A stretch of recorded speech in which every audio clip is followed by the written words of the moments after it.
ప్రియులరా, బైబిల్ గ్రంథం ఈ భూమి మీద జరుగుతూ ఉన్నటువంటి ప్రతి విషయాన్ని కూడా మనకి వివరంగా తెలియజేస్తూ ఉంది. రాజుల గురించి, అధికారుల గురించి, సామాన్యుల గురించి, సామంతుల గురించి, ధనికుల గురించి, దరిద్రుల గురించి, కుటుంబంలో తండ్రి గురించి, తల్లి గురించి, అన్న గురించి, చెల్లి గురించి, తమ్ముడు గురించి, అక్క గురించి, ప్రతి విషయాన్ని కూడా దేవుడు బైబిల్ గ్రంథంలో పొందుపరిచి ఉంచాడు. సంఘం గురించి, సేవకుల గురించి, విశ్వాసుల గురించి, లోకంలో జరుగుతూ ఉన్నటువంటి ప్రతి దాన్ని కూడా బైబిల్ గ్రంథంలో దేవుడు పొందుపరిచి ఉంచాడు. అట్లాగుననే తల్లి పాత్ర ఎలా ఉండాలి అనేటువంటి విషయాన్ని కూడా దేవుడు బైబిల్ గ్రంథంలో పొందుపరిచి ఉంచాడు. ప్రియులారా, కనుక తల్లి పాత్ర ఎంత గొప్పది అంటే ఆమె అత్యంత పవిత్రురాలుగా ఉండాలి అని, అలాగుననే బాధ్యతాయుతంగా మసులుకోవాలి అని, అంతేకాకుండా మరి దేవుని యొక్క ప్రతిబింబముగా కూడా ఆవిడ పరిగణించబడింది. ఎక్కువగా చెప్పాలి అంటే పురుషుని కంటే ఎక్కువ రెస్పాన్సిబిలిటీ స్త్రీకి ఉంది. అందుచేతనే జ్ఞానం గల స్త్రీ ఇల్లు కడతది అని, శిశు ప్రసూతి ద్వారా ఆమె అనేక మందికి రక్షణకు కారకురాలుగా ఉంటది అని ఇలాగున తల్లి గురించి వ్రాయబడుతూ ఉంది. ప్రియులారా, కనుక ప్రతి ఒక్కరి బాధ్యతలు బైబిల్ గ్రంథం తెలియజేస్తూ ఉన్నటప్పుడు మనం ఖచ్చితంగా ఆ బాధ్యతను చేపట్టాలి. అజ్ఞానము చేతనో అవివేకము చేతనో ఒకవేళ బాధ్యతాయుతంగా ప్రవర్తించలేనటువంటి ఆ వ్యక్తి తన జీవితంలో పోయినటువంటి కాలాన్ని విడిచిపెట్టి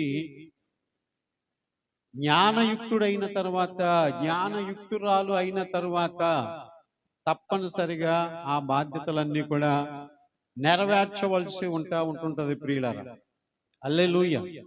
ఈరోజు తల్లి గురించి ఇంచుమించుగా ఒక 6 విషయాలు క్లుప్తంగానే చెప్తాను. మీరు జాగ్రత్తగా మనసు పెడితే తల్లిగా మీ బాధ్యతను మీరు పరిపూర్ణంగా దాన్ని జరిగించినటువంటి వారు అవుతారు. అది దేవుని యొక్క దృష్టికి చాలా విలువైనదిగా ఎంచబడినప్పుడు మీ జీవితాన్ని కూడా సమాజంలో విలువైనదిగా దేవుడు మారుస్తాడు. ప్రియులారా, కొన్ని మార్లు మన బాధ్యతలు సరిగా నిర్వర్తించడానికి పరిస్థితులు అనుకూలించవు. అయినప్పటికీ కూడా ఆ బాధ్యతని గుర్తెరిగి సాగిపోతూ ఉండాలి. ప్రియులారా, ఏమి చేయడానికి నీకు అవకాశం లేదా? అయితే ప్రార్థన ద్వారా దేవునికి అప్పగించే, ప్రార్థనలో కనిపెట్టు, ప్రార్థనలో పోరాడు. ప్రభువా, ఇట్లా నా కుటుంబానికి నేను ఇలా ఉండాలని అనుకుంటున్నాను, కానీ అవకాశాలు లేవు. నేను చేయలేని పని ఇంకా నాకు చేయడానికి అవకాశం లేదు కనుక నీకే అప్పగిస్తూ ఉన్నాను. చేయవలసినప్పుడు చేస్తూ, చేయడానికి అవకాశం లేనప్పుడు దేవునికి అప్పగిస్తూ మనం ఆ బాధ్యతను కొనసాగించవలసినటువంటి వారమై ఉంటూ ఉన్నాం. ప్రియులారా, తల్లికి ఉన్నటువంటి మొట్టమొదటి బాధ్యత ఏంటి అని చూసినట్లయితే ఆమె మంచి ఆత్మీయ బోధకురాలు కావాలి. అలాగుననే మంచి మార్గదర్శి కూడా కావాలి. దేవుని యొక్క వాక్యము స్త్రీలు వింటే గనుక నిజంగా ఆ స్త్రీలందరూ కూడా వాక్యానికి అనుగుణంగా జీవించగలిగితే గనుక తమ భర్తల చేత పొగడబడతారు, తమ పిల్లల చేత ధన్యురాలు అని అనిపించుకుంటారు. ప్రియులారా, కనుక తల్లి యొక్క బాధ్యత ఏంటి అంటే ఆమె బోధకురాలుగా ఉండాలి. రెండవది మార్గదర్శిగా ఉండాలి ప్రియులారా.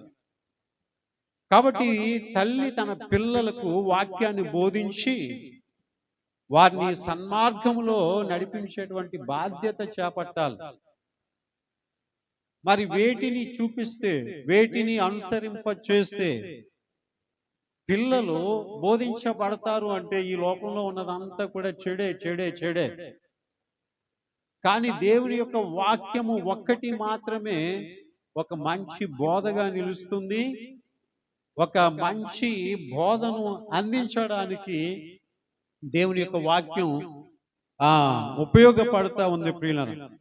అందుచేత తల్లి బాధ్యతలో భాగంగా సామెతల గ్రంథం 22వ అధ్యాయము 6వ వచనములో చూస్తే, బాలుడు నడువవలసిన త్రోవను వానికి నేర్పుము, వాడు పెద్దవాడైనప్పుడు దాని నుంచి తొలగిపోడు.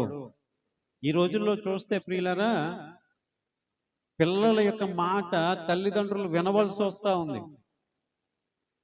తల్లిదండ్రులు పిల్లలు మాట వినే అంత క్రమశిక్షణలో పెట్టలేకపోతూ ఉన్నారు. అందుచేత పిల్లలు స్వయంగానే వారి యొక్క జీవితాన్ని పాడు చేసుకుంటున్నారు. తల్లిదండ్రుల యొక్క ఆలోచన మేరకు నడుచుకోకుండా వాళ్ళ ఇష్టం మేరకు నడుచుకుంటా ఉన్నారు.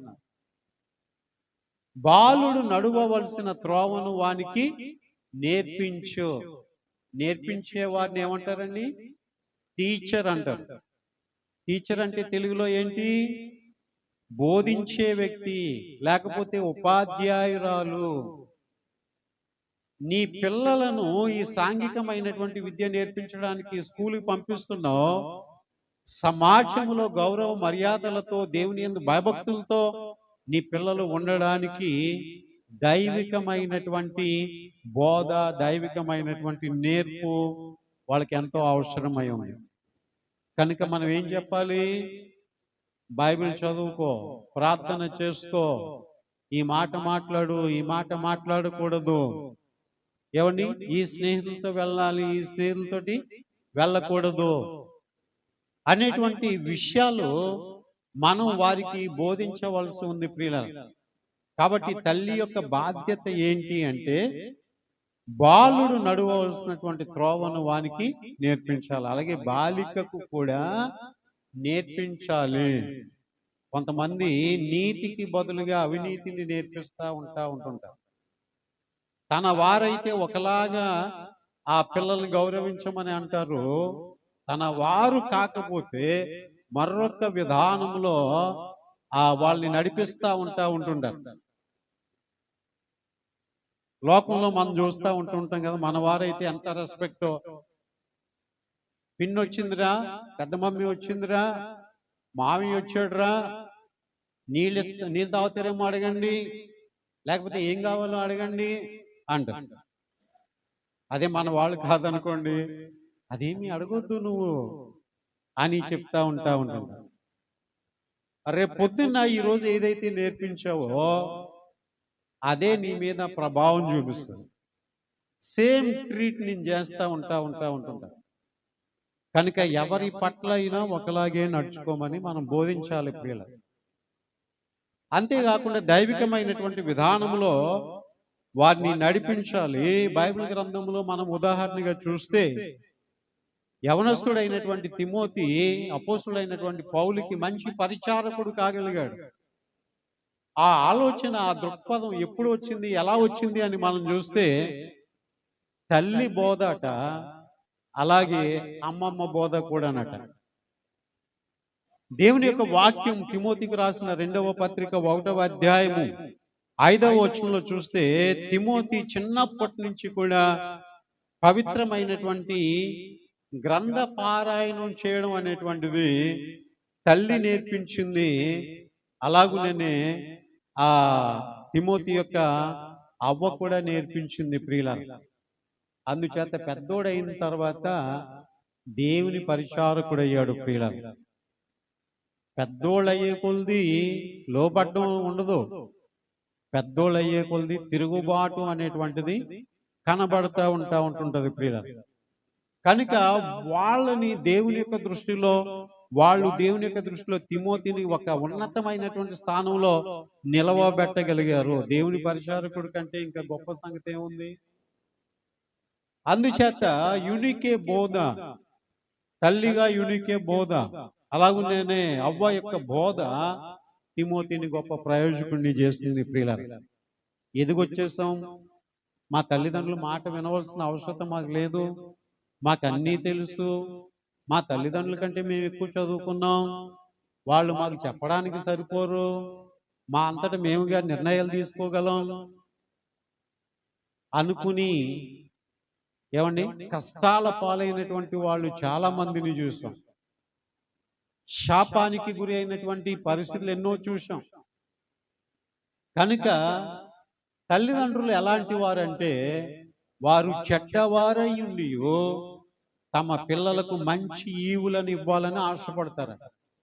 ఇంకా కొంతమంది తల్లిదండ్రులు చెప్తా ఉంటుంటారు, మా జీవితాల్లాగా మీ జీవితాలు కాకూడదు, మీరు మాకంటే మంచిగా ఉండాలి, మీరు మాకంటే ఉన్నతంగా ఉండాలి, మేము మా తల్లిదండ్రులను ఎదిరించి ఎలాగే చెడిపోయాం, మీ తల్లిదండ్రులను మాత్రం మీరు ఎదిరించకండి అని చెప్తా ఉంటుంటారు పిల్లలు. కనుక తల్లిగా నీ బిడ్డకు బోధ చేయాలి, మంచిని నేర్పించాలి. అలా ఎప్పుడు వీలు పడుతుందంటే తల్లిగా తల్లి మంచి స్థితిలో ఉన్నప్పుడే వీలు పడుతుంది. తల్లి అసూయతో నిండిపోతే అసూయ నూరు పోస్తుంది. తల్లి ఇగోతో ఉండిపోతే ఆ ఇగోనే నూరు పోస్తుంది. ఆఖరికి తల్లి వల్లే బిడ్డ కూడా తయారవుతుంది. నేను అంటున్నాను, దేవుడిచ్చిన ఆ పిల్లల్ని దేవుని చేతిలో ఒక ఉన్నతమైన బహుమానంగా పెట్టండి, దేవుడు మిమ్మల్ని మెచ్చుకుంటాడు. హల్లెలూయా. రెండవదిగా మనం చూస్తే తల్లి ఏమి చేయవలసి ఉంది అంటే ప్రేమ, ఆదరణ అనేటువంటిది చూపిస్తూ బిడ్డల యొక్క పోషణ కూడా చూడవలసి ఉంది. బద్ధకస్తురాలైనటువంటి తల్లి పిల్లల యొక్క కడుపును మార్చేస్తూ ఉంటాం. కోపిష్ఠురాలైనటువంటి తల్లి పిల్లలకి ప్రేమను ఇవ్వలేదు. పిల్లల యొక్క బాధ అర్థం చేసుకోలేనటువంటి తల్లి పిల్లలకి ఆదరణ అనేటువంటిది ఇవ్వలేదు ప్రియులారా. కనుక తల్లి యొక్క ప్రేమ దేవుని యొక్క ప్రేమకు ప్రతిబింబంగా చెప్పబడింది. అందుచేతనే దేవుడు తన గురించి చెప్పుకోవలసి వచ్చినప్పుడు తల్లిలాగా ప్రేమించేవాడను, తండ్రిలాగా ఆదరించేవాడను, పోషించేవాడను అని చెప్పాడు. అంటే నాలో ఈ గుణం ఉంది, తల్లిదండ్రుల్లో కూడా ఆ గుణం ఉంటుంది. కనుక ఆదరిస్తున్నారా, ప్రేమిస్తున్నారా, అలాగునని పోషిస్తున్నారా? ఏమండి, తల్లి ఎంత కష్టమైన స్థితిలో ఉన్నప్పటికీ కూడా బిడ్డలు పస్తుండకూడదని లేచి కష్టపడి పిల్లలకి ఆహారాన్ని సిద్ధం చేస్తూ ఉంటుంటది ప్రియులారా. కనుక అటువంటి తల్లి దేవుని యొక్క ప్రేమకు ప్రతిబింబంగా ఉంటూ ఉంది ప్రియులారా. దేవుని యొక్క వాక్యాన్ని చూద్దాం. యెషయా గ్రంథము 49వ అధ్యాయము 15వ వచనములో, స్త్రీ తన గర్భవాసి అయినటువంటి కుమారునైనా మరుస్తదేమో గాని, ఒకవేళ మరుచునేమో గాని, నేను నిన్ను మరువజాలను అని చెప్పాడట ప్రియులారా. అంటే కొన్ని మార్లు మరిచే తత్వం తల్లిలో ఉంటది. నేనంటాను, తల్లిగా నువ్వు పరిపూర్ణమైనటువంటి ప్రేమ అందించలేవు గాని ఆ స్థానాన్ని దేవుడు తీసుకుంటా ఉన్నాడు. అంటే నీతో షేరింగ్ చేసుకుంటా ఉన్నాడు, నీతో ఆయన పార్ట్నర్షిప్ కోరుకుంటూ ఉన్నాడు. నువ్వు ప్రేమించు, నేను కూడా ప్రేమిస్తాను. ఒకవేళ నువ్వు మర్చిపోయావా, నేను వదలలే, నేను ప్రేమిస్తానులే అని ఉంటుంటాడు ప్రియులారా. ఎంతో ప్రేమతో ఒక తల్లి ఒక బిడ్డను కనుక్కున్నదట. ఏమండి, గర్భవతినైనది అయితేనని తెలుసుకున్నది మొదలుకొని, ఏమండి, ఆ కడుపు మీద పదే పదే ఆ బిడ్డతో మాట్లాడుతూ, చెయ్యేసి పలకరించి, ఏమండి, వాడితోటే మాట్లాడుతూ ఆ బిడ్డతోటే ఉంటూ ఉన్నాను. ఒక రోజున ప్రసవించే సమయం వచ్చింది. ఏమండి ఆ కాన్పు జరిగింది. ఆ ప్రసవ వేదనలో అలసిపోయినటువంటి తల్లి బిడ్డకిచ్చిన తర్వాత, బిడ్డను జన్మనిచ్చిన తర్వాత ఆ మంచం మీద చాలా గాఢ నిద్రలోనికి వెళ్ళిపోయింది. అయితే ప్రియులరా, ఆ ఇంకా బొడ్డు ఆరినటువంటి ఆ పసికందు ఒక మాంసపు ముద్దలాగా ఆ బొడ్డు దగ్గర ఉన్నటువంటి పరిస్థితి, ఆ ఆ ఊర్లో వీధి వెంబడి తిరిగేటువంటి ఒక ఊరకుక్క ఇంట్లోనికి వచ్చి ఆ రసి వాసనకి లోపలికి వచ్చింది. ఇంకేముంది, దానికి ఏం తెలుసు? అదేదో తినాలని ఆశపడి అది ఆ బొడ్డు దగ్గర నోరు పెట్టి కొరకపోతా ఉంది. వెంటనే ఈ తల్లి భుజం మీద గట్టిగా తట్టిన ఆ చప్పుడు వినబడింది. తులుకుబడింది, లేచింది, చూసుకుంది. ఆ కుక్కున్న పరిస్థితిని చూసుకుని, అయ్యో నా బిడ్డను ఒకవేళ అది కరుస్తుందేమో ఈ సమయంలో అని అనుకుని గట్టిగా కేక వేసింది. అయితే ఆ కేక, ఆ కుక్క పారిపోయింది. దేవుడే ఆమెను తట్టి లేపాడు. తల్లి మరిచిన తన బిడ్డను కాయు విషయంలో మరువని దేవుడు, ఏమండి, తల్లి మర్చిపోయినప్పుడు జ్ఞాపకం చేస్తా ఉన్నాడు. హల్లెలూయా, హల్లెలూయా. అందుచేతనే తల్లి మరచిన నేను నిన్ను మరువను అని ఆయన చెప్తా వచ్చాడు ప్రియుల. మూడవదిగా మనం చూస్తే తల్లి యొక్క బాధ్యత ఏంటి అంటే బిడ్డల పట్ల ప్రార్థనాశీలత కలిగి ఉండాలి. ప్రార్థనాశీలత కలిగి ఉండాలి ప్రియులారా. బిడ్డల కొరకు వండి పెడితేనే కాదు, బిడ్డలకి కావలసినటువంటివి కొని పెడితేనే కాదు, ఒక మాట ప్రభుతో చెప్పాలి. ప్రభువా, ఈ బిడ్డను కండానికి నన్ను ఒక సాధనంగా వాడుకున్నావు, కానీ ఈ బిడ్డ భవిష్యత్తు నా చేతిలో లేదు, నీ చేతిలో ఉంది. ఎలా పెంచాలో, ఏం చేయాలో అని చెప్పి ప్రార్థన చేయాలట. దేవుని యొక్క వాక్యం చెప్తా ఉంది ప్రియుల, తల్లి తన పిల్లల యొక్క భవిష్యత్తు విషయమై ఆత్మీయ జీవితం కొరకు దేవుని వైపు చేతులెత్తి ప్రార్థన చేయాలి. కొన్ని మార్లు వాళ్ళకి జ్వరం వస్తుంది, ప్రాణాపాయకరమైనటువంటి పరిస్థితి వస్తుంది, నువ్వు వాళ్ళ ప్రాణాన్ని కాపాడలేవు. దేవుని యొక్క వాక్యం చెప్తా ఉంది, నీ పసిపిల్లల ప్రాణం కొరకు ఆయన వైపు చేతులెత్తుము. ఇదిగో వీధులలో పసిపిల్లలు లేకుండా మరణము కిటికీల గుండా ఎక్కుచ్చి ఉన్నది. నువ్వేం చేస్తున్నావు? నువ్వేం చేస్తూ ఉన్నావు ప్రియులనా? సోమరి అయినటువంటి తల్లంట నిద్రమత్తులో ఎలా పడుకుంటున్నానో అని తెలియక సొలొమోను కాలంలో ఒక తీర్పు సొలొమోను దగ్గరకు వస్తే, ఏంట్రా బిడ్డ ఎలా చచ్చిపోయిందని ఆలోచన చేస్తే నిద్రలో బిడ్డ మీద పడిపోయిందంట. బిడ్డ మీద పడిపోయి నిద్రపోతుందంట, అంతే, బిడ్డ చచ్చిపోయాడు. ఇలాంటి తల్లులు కూడా ఉంటారా? సెల్ల చూసుకుంటా బిడ్డలు వదిలేసే వాళ్ళు కొంతమంది ఉన్నారు. ఏమండి, సెల్ల అయినా జారిపోతుంటే వదలరేమో కానీ ఆ సెల్ల పడిపోతుందేమో అనేటువంటి భయంలో బిడ్డనే కింద వదిలేసేటువంటి వాళ్ళు ఉంటా ఉన్నారు. ఎంత భయంకరమైన, ఎంత ప్రమాదకరమైనటువంటి పరిస్థితులు చోటు చేసుకుంటూ ఉన్నాయి ప్రియులారా. చూడండి, మొదటి సమూయేలు గ్రంథము 1వ అధ్యాయము 10 నుంచి 20 వచనాల వరకు కానీ మనం చదివితే ప్రియులారా, అక్కడ అన్న దేవునికి ప్రార్థన చేసింది. అన్న దేవునికి ప్రార్థన చేసింది. ఎందుకు ప్రార్థన చేసింది అని చూస్తే, ఒక బిడ్డనిమ్మని ప్రార్థన చేసింది. ఆ పుట్టబడినటువంటి బిడ్డట ప్రార్థన ఫలితంగా పుట్టాడట. దేవునికి స్తోత్రం. పెళ్లికి ముందు ప్రార్థన కావాలి, బిడ్డలు కనడానికి ముందు కూడా ప్రార్థన కావాలి. ఇంత ఆలోచన దృక్పథంతో గత మా జీవితాలు కొనసాగలేదేమో. ఇప్పటి వారైనా అనుభవంతో చెప్తున్నాము, పెళ్లికి ముందు ప్రార్థన కావాలి, బిడ్డలు కనడానికి కూడా ముందు ప్రార్థన కావాలి. ప్రతి ఒక్కటి కూడా ప్రార్థన. అన్న ప్రార్థన చేసి బిడ్డను సంపాదించుకుంది, మొక్కుబడి చేసుకుంది. కాబట్టి పుట్టినటువంటి ఆ బిడ్డ ఏ బిడ్డ అంటే మొక్కుబడి చేసుకోగా పుట్టినటువంటి బిడ్డ సమూయేలు. తరువాత ప్రార్థనతో బిడ్డను సంపాదించుకున్నది గనుక పుట్టబడినటువంటి బిడ్డ కూడా ఏమండి ప్రార్థనా పరుడయ్యాడు. పుట్టబడినటువంటి బిడ్డ కూడా ప్రార్థనా పరుడయ్యాడు. ఒక తల్లి అట గర్భవతిగా ఉన్నటువంటి సమయంలో హర్రర్ మూవీ చూసిందంట. అంటే దెయ్యాల సినిమా అన్నమాట. చూసింది, భయపడింది. ఆ భయం నేరుగా తన గర్భంలో ఉన్నటువంటి శిశువులోని కూడా వచ్చింది. ఆ బిడ్డ పుట్టిన తర్వాత కొన్ని దినాలకి అర్ధరాత్రి వేళ గొప్ప భయంతో కూడినటువంటి ఆందోళనకరమైనటువంటి కేకలు వేసి చచ్చిపోయాడు. అదే తల్లి గర్భంలో బిడ్డ ఉంటుండగా ప్రార్థనతో కంటే ఆ బిడ్డకి అంత భద్రత ఉండేది ప్రియులరా.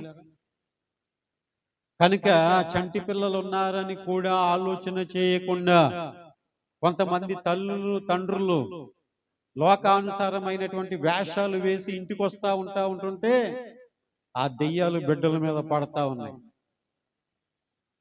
ఆ ప్రభావం బిడ్డల మీద పడతా ఉంది. కనుక నా మట్టికి నేను ఉన్నానులే అని అనుకుంటున్నావేమో, నా మట్టికి నేను ఏదైనా చేస్తానులే అని నువ్వు అనుకుంటున్నావేమో, అది నీ బిడ్డల మీద ప్రభావాన్ని చూపిస్తుంది. కనుక ప్రియులారా, అన్న ప్రార్థన చేసి బిడ్డను కన్నది. సమూయేలు ఎదిగిన తర్వాత ప్రార్థనా పరుడయ్యాడు. దేవుని మహిమ కలుగుగా. హల్లెలూయా. సమూయేలు అని పిలవగానే చిత్తం ప్రభు అన్నాడు. అంత రెస్పాన్సిబిలిటీ. ఈ రోజుల్లోనూ పిల్లల్ని పిలిస్తే ఏంటి చెప్పు చెప్పు వినబడుతుందిలే, ఇది ఏంటి మమ్మీ, ఏంటమ్మా అనే రెస్పెక్ట్ లేదు ఈ రోజుల్లో. కారణం ఏంటంటారు? ప్రార్థన జీవితం మనలో ఉంటే పిల్లల్లో వస్తుంది. మనమే అర్ధరాత్రి వరకు సెల్ చూస్తూ ఉంటుంటే ఆడేం చేస్తాడు? నువ్వు చూస్తున్నావు కదా అంటాడు. అంటే ఆడు వెరీ సింపుల్. నువ్వు చూస్తున్నావు, అరే సెల్ ప్రక్కన పెట్టి పడుకో, నువ్వు చూస్తున్నావు కదా మమ్మీ, నువ్వు చూస్తున్నావు కదా డాడీ అంటాడు. అంతే, వాడు సింపుల్. సో మాదిరి అనేటువంటిది మన దగ్గర నుంచి రావాలి. అందుచేత ప్రార్థన పరురాలుగా అన్న సమూయేలుకి జన్మనిచ్చింది. దేవునికి స్తోత్రం. ఇక 4వదిగా తల్లి యొక్క బాధ్యత ఏంటి అంటే గృహ నిర్వాహకురాలు, అంతేకాదు జ్ఞానవంతురాలు. ప్రియులరా, కుటుంబ బాధ్యతలన్నిటినీ, పిల్లల యొక్క పెంపకాన్ని అంతటినీ కూడా ఆ తల్లి జ్ఞానముతో నిర్వహిస్తూ ఉంటుంది. అలాగుననే జ్ఞానంతో నిర్వహించేటువంటి తల్లిగా వర్ణించబడింది ప్రియులారా. సో చెరిపిన బాగు చేసిన తల్లి రెస్పాన్సిబిలిటీ. ఏమండి, భయపడో లేకపోతే బాధపడో కాదు, కానీ మన వంతు బాధ్యతగా తీర్చిదిద్దవలసినటువంటి స్థితిలో వాళ్ళని తీర్చిదిద్దవలసి ఉంది ప్రియులారా. సామెతల గ్రంథం 31వ అధ్యాయము 26 నుంచి 27 వచనాలు చూస్తే, ఆమె నోరు జ్ఞానముతో పలుకుచ్చు ఉన్నది, దయగల ఉపదేశము ఆమె నాలుక మీద ఉన్నది. ఆమె తన ఇంటి వారి యొక్క నడవడికను అంతటిని కూడా కనిపెడతా ఉంటుంది. ఈ రోజుల్లో పిల్లల్ని నమ్మి వదిలేయాలన్న పరిస్థితి లేదు. పిల్లలు చాలా మోసగిస్తా ఉన్నారు. బాయ్స్ ఏంటి, గర్ల్స్ ఏంటి, తల్లిదండ్రులను చాలా మోసగిస్తా ఉన్నారు. కనిపెట్టాలి, నువ్వు వారి ప్రవర్తన ఎట్లా ఉందో కనిపెట్టాలి. అంతేకాదు జ్ఞానముతో ఆమె నోరు తెరవాలట. నోరిప్పితే జ్ఞానముతో. కొంతమందిని ఉదాహరణగా పెట్టి, మగపిల్లలతో చూడు, వాళ్ళ పిల్లలు చదువుకోలేదు, ఈరోజు వాళ్ళ పరిస్థితి ఏంటో. పలానా వాళ్ళు పిల్లలు చదువుకున్నారు, వాళ్ళ పరిస్థితి ఏంటో చూడు. పలానా అమ్మాయి చదువు కొనసాగించలేదు, వాళ్ళ పరిస్థితి ఏంటో చూడు. పలానా అమ్మాయి చదువుకున్న పరిస్థితి ఏంటో చూడు. ఏమండి, స్థిరపడే వరకు పెళ్లి మాట ఎత్తలేదు, వాళ్ళ పరిస్థితి ఎలా ఉందో చూడు. స్థిరపడకుండానే పెళ్లిలో ప్రేమలో పడి వాళ్ళ జీవితాలు ఎలా నాశనం చేసుకున్నారో చూడు. ఇలాంటి జ్ఞానము కలిగినటువంటి ఉపదేశం చేయకపోతే చేతులారా పిల్లల్ని యొక్క జీవితాన్ని పాడు చేసేది తల్లే. కనుక ప్రియులరా, ఆమె జ్ఞానము కలిగినటువంటి ఉపదేశం చేస్తుంది. ఆమె జ్ఞానంతో నోరు తెరుస్తుంది, తన ఇంటి వారి నడతలన్నింటినీ కూడా కనిపెడతాడు. కనిపెట్టాలి, కనిపెట్టాలి ప్రియుల. మనం నమ్మితే కాదు, కనిపెట్టాలి. కనుక ప్రతి దానికి కూడా నేను మీకు వాక్యాన్ని చూపిస్తా ఉన్నాను. వాక్యమే మనకి ఆధారం. వాక్యము ఎప్పుడు కూడా అది తప్పు పట్టదు, తప్పు పోదు ప్రియుల. అటువంటి వాక్యాన్ని మనము గ్రహించినటువంటి వారమై వాక్య ప్రకారంగా ఆ పిల్లల యొక్క జీవితాలని చూడవలసి ఉంది. ఇక ఐదవదిగా మనం చూసినట్లయితే, సన్మానం పొందేటువంటి వ్యక్తిగా ప్రతి తల్లి కూడా ఉండాలట. మరి తల్లిదండ్రులను, ప్రత్యేకంగా తల్లిని గౌరవించాలని బైబిల్ చెప్తా ఉంది. ఈరోజు తల్లులకు మాత్రమే కాదు, పిల్లలకు కూడా చెప్పేటువంటిది ఏంటి అంటే, తల్లిదండ్రులను గౌరవించు వారి యొక్క ఆయుష్కాలము పొడిగించబడుతుంది. తల్లిదండ్రుల యొక్క మాట వినని వాని యొక్క కన్నులు లోయ కాకులు పీక్కుని తింటాయి. లోయ కాకులు అంటే కాకులు వచ్చి కళ్ళు పీక్కుని తింటాయని కదా అర్థం. శ్రమలు వాళ్ళని చుట్టుముడతాయని అర్థం ప్రియులారా. కనుక నీ జీవితంలో తల్లిని, తండ్రిని సన్మానించాలి. ఏమండి, కొంతమంది అంత నీచంగా చూస్తారో, కొంతమంది అంత నీచంగా మాట్లాడుతూ ఉంటుంటారో ప్రియులారా. నీ తల్లిదండ్రులు బలహీనులైతే నీకు హేళనగా కనబడవచ్చు, కానీ అదే నీ తల్లిదండ్రులు నువ్వు బలహీనుడు అయిపోయిన తర్వాత నిన్ను బాగు చేసుకోవడానికి ఎన్ని మార్లు నిద్ర మానేసి ఆ తల్లి నీకు సేకరి చేసిందో. నా బిడ్డను ఎలాగైనా బ్రతికించండి అని ఎంతమంది డాక్టర్ల యొక్క కాళ్ళు పట్టుకుందో.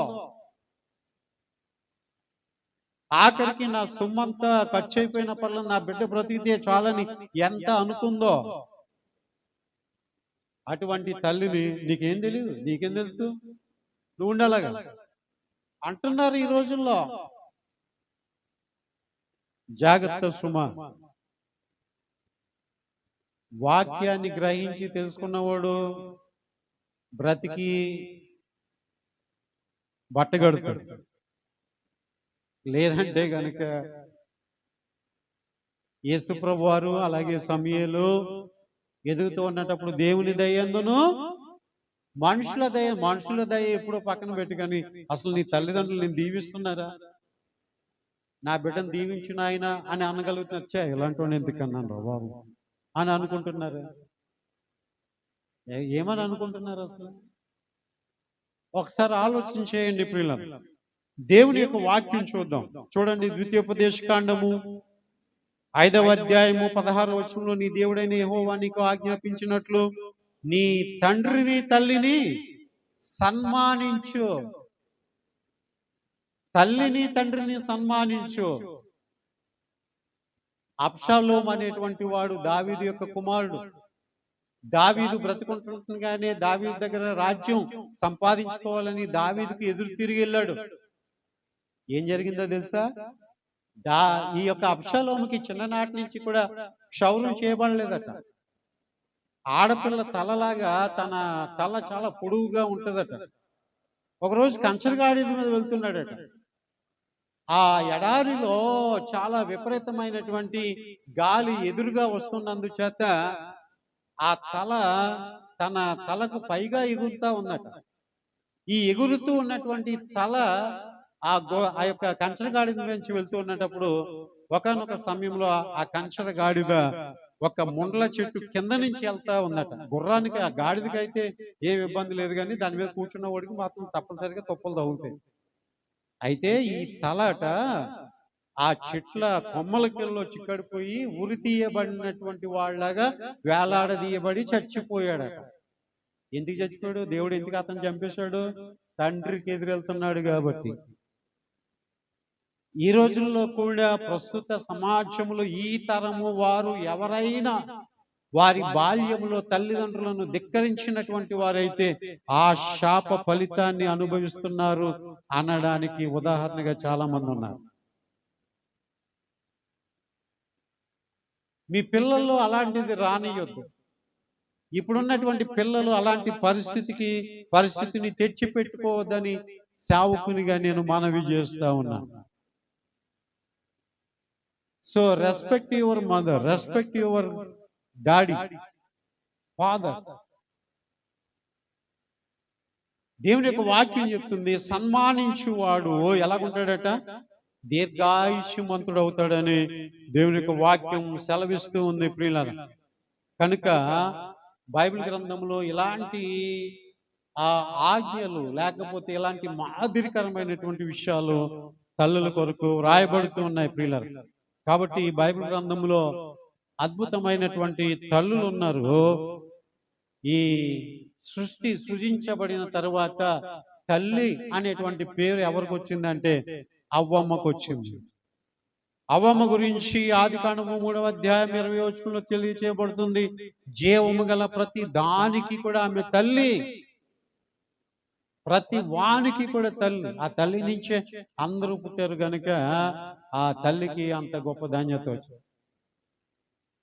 ఆ తల్లి చేసిన మహా ఆజ్ఞాతి క్రమమైనటువంటి పాపం పిల్లలుగా మనం అందరం కూడా అనుభవించినట్లు ఏ కుటుంబంలోనైనా ఏ తల్లైనా ఆజ్ఞాతి క్రమం చేసినటువంటి వ్యక్తి అయితే ఆ పిల్లల మీదకి ఆ శాపం వస్తుంది అనేటువంటి సంగతిని మర్చిపోవద్దు. వస్తుందనేటువంటి సంగతి మర్చిపోవద్దు ప్రియులారా. కనుక మాట జాగ్రత్త, ప్రవర్తన జాగ్రత్త, క్రియలు జాగ్రత్త.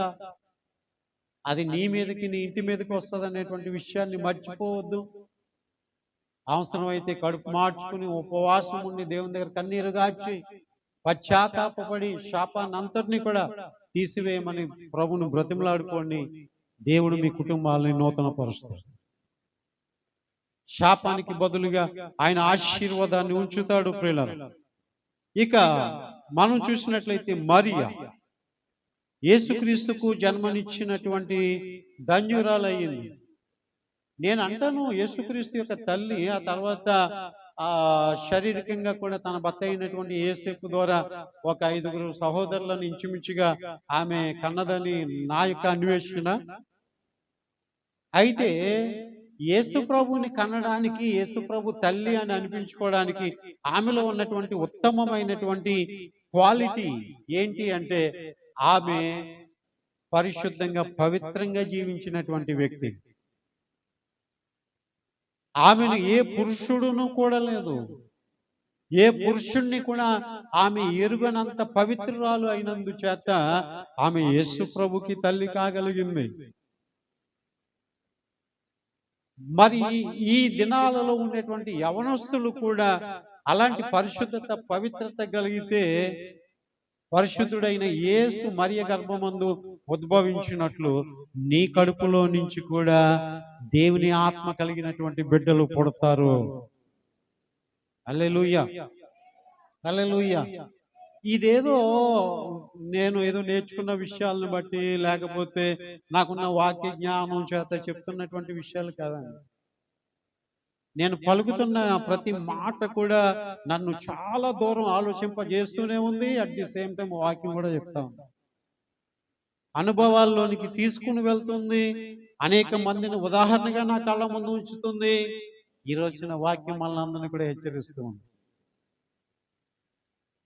సో నేటి సమాజానికి ఇచ్చేటువంటి సందేశం ఏమిటి అంటే, మా తరంలో మీ అంత జ్ఞానంగా మేము ఉండలేదు. జ్ఞానం ఈ రోజున అందరికీ అందుబాటులో వచ్చింది. దైవ సన్నిధి అందుబాటులో వచ్చింది.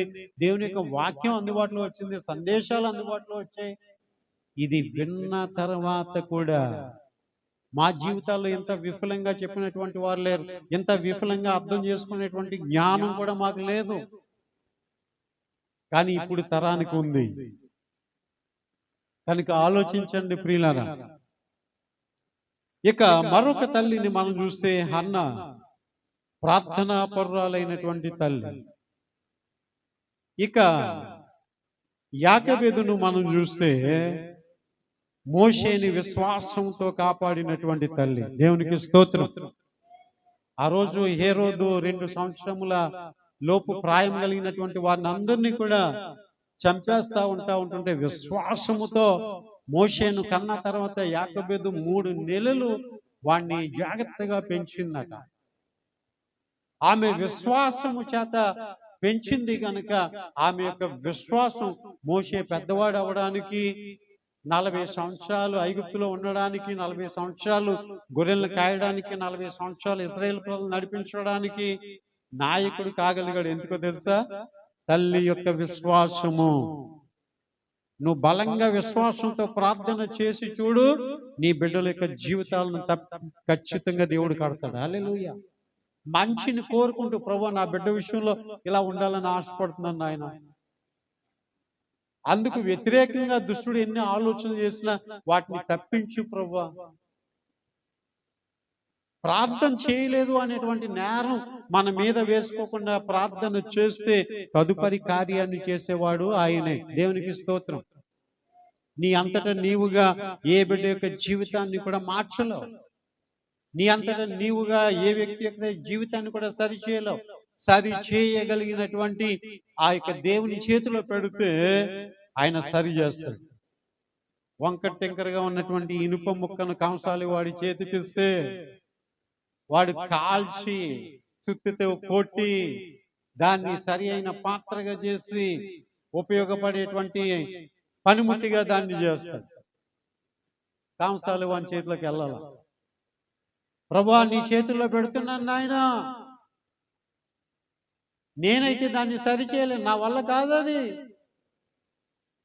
నీ వల్లనే సాధ్యం. ఆయన కంసాలి వాణి యొక్క కంసాలి వాణి వంటి వాడు కాదా? ఆయన చాకలి వంటి వాడు కాదా? ఆయన సబ్బు వంటి వాడు కాదా? ఏమండి, ఆయన వడ్రంగి వంటి వాడు కాదా? ఒక రూపు దాల్చడానికి దేన్నైనా కంసాలి వాణి యొక్క చేతిలో ఇనుపు ముక్క ఒక రూపం దాల్చుకున్నట్లు, వడ్రంగి వాణి చేతిలో ఒక పరికరం తయారైనట్లు, చాకలి వాణి చేతిలో ఒక మురుకు బిడ్డ తెల్లబడినట్లు ఆయన అలాంటి వాడు కాదా? అందుచేత ఆయనకు అప్పగించాలి. దేవునికి స్తోత్రం. మాట వినని, మాట చెప్పడానికి అవకాశం లేనటువంటి వారిని దేవునికి అప్పగించాలి, దేవుని చేతుల్లో పెట్టాలి. ప్రభువా నాకంటే ఉన్నతంగా నా బిడ్డలు ఉండాలి నాయన, నాకంటే ఉన్నతంగా నా బిడ్డలు ఉండాలి ప్రభువా అని కోరుకుని ప్రార్థన చేయి. అని కోరుకుని ప్రార్థన చేయి. ప్రతి ఒక్కటి కూడా నీ దగ్గర నుంచే వాళ్ళు నేర్చుకుంటారు. నువ్వు ప్రార్థన చేస్తే ప్రార్థన నేర్చుకుంటారు. ప్రార్థన చేయించుకోవడం నీకు వస్తే వాళ్ళు కూడా ప్రార్థన చేయించుకుంటారు. వాళ్ళకి నేర్పిస్తే వాళ్ళు నేర్చుకుంటారు. హల్లెలూయా, హల్లెలూయా. కనుక ఇలాగున బైబిల్ గ్రంథములో కొంతమంది తల్లులు వారి ఉన్నతమైనటువంటి బాధ్యతలను నిర్వహించి వాళ్ళు ఉత్తమమైనటువంటి తల్లులుగా నిలిచారు ప్రియులారా. కాబట్టి మన ముగింపులోనికి వస్తూ ఉన్నాం ప్రియులారా. మరి బైబిల్ యొక్క దృక్కోణంలో మనం చూడగలిగితే తల్లి కావడం అనేటువంటిది ప్రభు నుండి వచ్చినటువంటి ఒక వరం మరియు ఉన్నతమైనటువంటి గొప్ప పిలుపు కూడా. దైవభక్తి గల తల్లి తన యొక్క ఇంటిని ఆత్మీయ కోటలాగా నిర్మించుకుంటుందట. దైవ భక్తి కలిగినటువంటి తల్లి తన ఇంటిని ఆత్మీయ కోటలాగా నిర్మించుకుంటుందట. నేను అంటున్నాను, ఆత్మీయ కోటలా ఉందో, బీటల బారిన కోటలా ఉందో, శిథిలమైపోతున్న కోటలా ఉందో, ఈరోజు వాక్య సందేశం విన్నటువంటి నిన్ను నీవే గ్రహించుకొని ఎక్కడ సరి చేసుకోవాలో, ఏవి సరి చేసుకోవాలో, ఏవి నేర్చుకుంటే మంచిదో అని నువ్వు తెలుసుకుని ఈ రోజైనా ప్రభు వైపు తిరిగి నీ కుటుంబాన్ని కట్టుకోగలిగితే దేవుని చేతిలో ఉన్నతమైనటువంటి బహుమానాలుగా నీ పిల్లల్ని పెట్టగలిగితే దేవుడు అంటాడు, నీకు అప్పగించిన బాధ్యతను మంచిగా నిర్వర్తించావు, నీ చేతిలో పెట్టినటువంటి బహుమానాన్ని కాపాడో, మళ్ళా నేను ఇచ్చినటువంటి రీతిగానే నాకు అప్పగించావు అని దేవుడు మనల్ని దీవిస్తాడు, ఆశీర్వదిస్తాడు ప్రియులారా. హల్లెలూయా. ఎలా పెట్టాడో తెలుసా? బిడ్డల్ని నీ జీవితంలో ఎలా కల్మషము లేని వారిగా ఇచ్చాడు, మాయ మర్మం ఎరిగినటువంటి వారిగా ఇచ్చాడు, పాపం అనేటువంటిది తెలియని వారిగా ఇచ్చాడు. వాళ్ళని పెంచిన తర్వాత కూడా అలాగే పెంచి, పుట్టినప్పుడు ఎలా ఇచ్చాడో వాళ్ళు పెద్దవాళ్ళు అయిన తర్వాత కూడా అలాగే ఆయన చేతుల్లో పెడితే శబాష్, నీ శక్తి లోపం లేకుండా నువ్వు పని చేసావు, నేను ఇచ్చిన బహుమానాన్ని ఇచ్చినట్టే నాకు ఇచ్చావు, అని ఆయన నిన్ను ప్రశంసిస్తాడు. ఈ పని, ఈ బాధ్యత తల్లిగా నీకు ఇచ్చాడు, తండ్రిగా నీకు ఇచ్చాడు. తండ్రిగా నువ్వు ఎంతవరకు చేయగలవో అంతవరకు చేయి. ఏమండి? తల్లిదండ్రులు సంపాదించిందంతా పిల్లలకు వదిలిపెట్టాలట. ఆ పిల్లలు వాళ్ళ పిల్లలకు వదిలిపెడతారట. ఈ లోకంలో మోసిపోయేది ఏమీ కూడా లేదు. కనుక మంచి ఈవులను వాళ్ళకి ఇవ్వండి. దేవునికి స్తోత్రం. మంచిని నేర్పించండి. మంచిని నేర్పించండి. అమ్మా, నేను పుట్టినప్పుడు నువ్వు ఎక్కడ కన్నవే నన్ను అని అన్నదనుకోండి, బిడ్డ పెద్దదైన తర్వాత హాస్పిటల్లో పుట్టావమ్మా. ఆ తర్వాత ఎక్కడికి వచ్చాడు మమ్మీ? నువ్వు నేరుగా ఇంటికి రాలేదు. ఎక్కడికి వెళ్ళావో తెలుసా? చర్చిలో పాస్టర్ గారి చేత ప్రార్థన చేయించి అప్పుడు నేను నిన్ను ఇంటికి తీసుకుని వచ్చాను. మరి మమ్మీ అలాగైతే ప్రతి బర్త్డేకి కూడా పాస్టర్ గారి దగ్గరికి తీసుకెళ్ళి మమ్మీ నన్ను. ప్రతి బర్త్డే రోజు కూడా నేను ప్రార్థన చేయించుకోవాలి. పిల్లలు అడగకపోయినా చెప్పి, అడిగినప్పుడు చెప్పి వాళ్ళని మోటివేట్ చేయాలి ప్రియులారా. దేవుని మహిమ కలుగును గాక. హల్లెలూయా. రే, నువ్వు కడుపులో ఉన్నప్పుడే మంచి భక్తి గలవాడు అవుతావని, మంచి వాయిద్యాలు వాయించేవాడు అవుతావని నేను దేవునికి మొక్కుకున్నాను రా. త్వరగా సండే స్కూల్కి వెళ్ళరా, అక్కడ వాయిద్యాలు నేర్చుకోరా, పాస్టర్ గారిని అడగరా, నా కాంగ్ ఏమని అడగరా. ఏమండి? అందరినీ దృష్టిలో పెట్టుకుని చెప్తున్నానండి. ఇక్కడ ఉన్న మీతోటే నేను చెప్పట్లేదు. ఈ మెసేజ్ చాలా మంది చూస్తారు కదా. ఏమండి? అందుచేత సండే స్కూల్కి త్వరపడి పంపిస్తూ తల్లులు ప్రతి దినము కంటే ఆదివారం పెందల కడనే లేచి వాళ్ళని సిద్ధపరుస్తూ, ఇవన్నీ కూడా ఆలోచించదగిన విషయాలు కదండి. ఒక అజ్ఞానిలాగా మనం దేవుని ముందు నిలబడి చేతులు కట్టుకుని తలదించుకునే కంటే గర్వించే ఒక తల్లిలాగా నువ్వు ఉంటే ఎంత సంతోషం నీకు, ఎంత సమాధానం నీకు. కనుక ఈరోజు తల్లిగా నీ బాధ్యత నువ్వెరిగి విన్న వాక్యాన్ని మీరు మరలా వినాలనుకుంటే యూట్యూబ్లో వినండి. ఎన్ని మార్లైనా మీరు వినండి. ఈ సందేశం ఒకసారి విని నువ్వు మర్చిపోతున్నావు, మరలా వినండి. వినండి. మీలో ఒక నూతనమైనటువంటి ఉజ్జీవాన్ని దేవుడిస్తాడు. హల్లెలూయా. మిమ్మల్ని నూతన పరుస్తాడని నేను నమ్ముతున్నాను. నేను బలహీనునై ఉండి కూడా ప్రభువా నీ ప్రజలకి వర్తమానం ఇవ్వాలి అని కడుపు మార్చుకుని ఉపవాసం ఉండి కనిపెట్టి ప్రార్థన చేసి ఈ వర్తమానాలు మీకు అందిస్తా ఉన్నాను. ఇది కళ్ళకద్దుకుంటావో కాలుతో తన్నేస్తావో నీ ఇష్టం. కళ్ళకద్దుకుంటే బాగుపడతావు, కాలుతో తన్నేస్తే చెడిపోయేది నువ్వు. ఒకసారి ఆలోచించేయండి. కనుక తల్లిగా నీ బాధ్యతను తిరిగి నువ్వు మసులుకోవాలని తండ్రి కోరుకుంటూ ఉన్నాడు. దేవుడి మాటలు దీవించి ఆశీర్వదించును గాక. ప్రార్థన చేసుకుందాం.